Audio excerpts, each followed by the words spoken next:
There's no gas, no electricity, no wood. You're 3 days into a blackout or stuck off-grid somewhere remote. Your kids are hungry and staring at cold pots.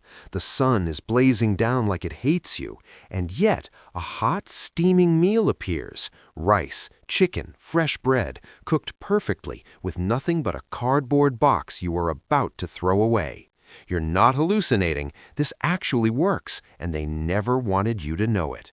This is the forbidden solar oven. One old shipping box, some kitchen foil, and plastic wrap. Total cost? Under $3. No fire, no fuel, no smoke. Just free sunlight cooking your dinner in under 2 hours. It gets hot enough to bake cookies or boil water while you sit back and do nothing. This isn't some TikTok gimmick. Millions of families already use it.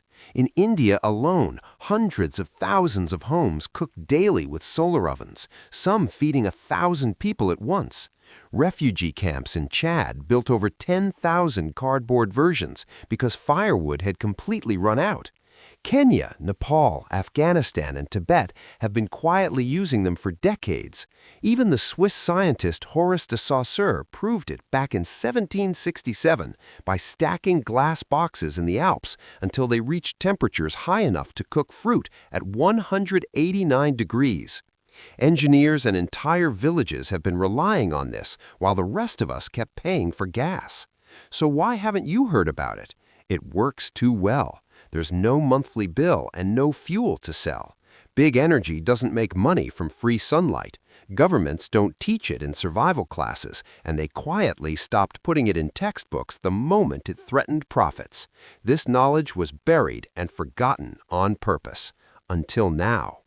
You've seen this your whole life. The pizza box on your porch, the shipping box from your last online order. You break it down for recycling without a second thought.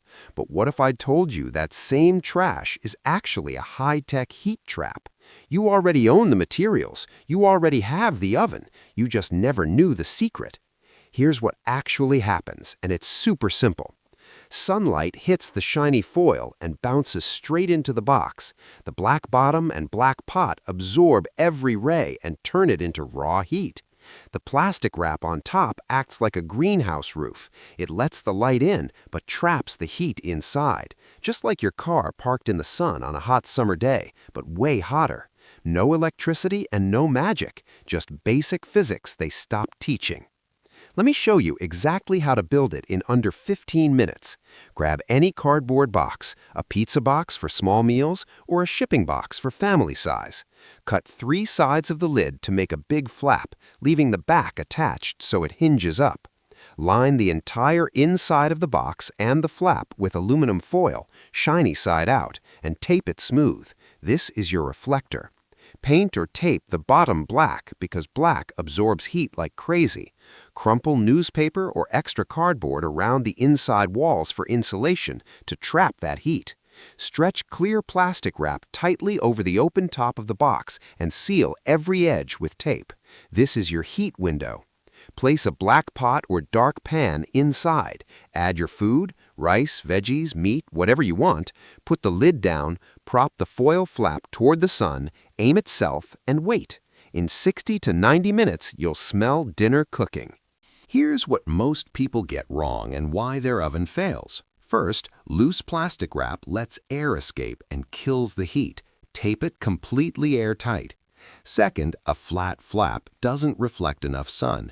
Use a stick to prop it at the right angle so it bounces light straight down. Third, using a shiny metal pot reflects the heat away. Only use black or dark colors. Fourth, opening the box too often lets all the heat escape. Set it and forget it. Fix these 4 things and your oven will easily hit 250 degrees. Real results? I've cooked full chickens, fresh bread, and even apple pie. The food tastes cleaner with no smoke flavor, just pure ingredients. One box easily feeds 2 to 4 people. Want to scale it? Tape 3 boxes together for a bigger meal, or build a permanent wooden version in your yard. People in India run giant solar kitchens that feed entire villages every single day. Your backyard could do the same tomorrow. Is it safe? Yes, there's no open flame and no gas leaks. The outside of the box barely gets warm. For food safety, it reaches pasteurization temperatures. 165 degrees inside the food is easy. Just use a cheap thermometer the first few times until you get confident. Kids around? Supervise them the same way you would with a regular oven. Rainy day? It only works in direct sun, but that's exactly when you need it most during emergencies. This isn't new. Ancient civilizations used the sun to heat homes and dry food for thousands of years. Horace de Saussure simply rediscovered the heat trap principle in 1767. Grandparents in rural villages cooked this way long before electricity arrived. Then modern life told us we needed wires, tanks, and monthly bills. We forgot the oldest trick in the book because someone profited when we did. Think about it. We've been trained to believe survival means buying more stuff, bigger generators, more fuel, more dependence. But the sun has been cooking food for free since the beginning of time. Every time you turn on a stove, you're paying someone. Every time you use this box, you're choosing freedom. This isn't just about dinner. It's about remembering we don't need permission to use the sky. It's about taking back a little piece of independence they quietly took away. And once you cook one meal this way, you start questioning everything else they told you was impossible. If this changed how you see what's possible with the sun, hit that like button. Drop one word in the comments, sun. I'll know you're ready to build yours. And if you want the exact shopping list and the recipe I used for that first chicken, it's waiting for you in the description, completely free, because this knowledge was hidden long enough. Now it's yours.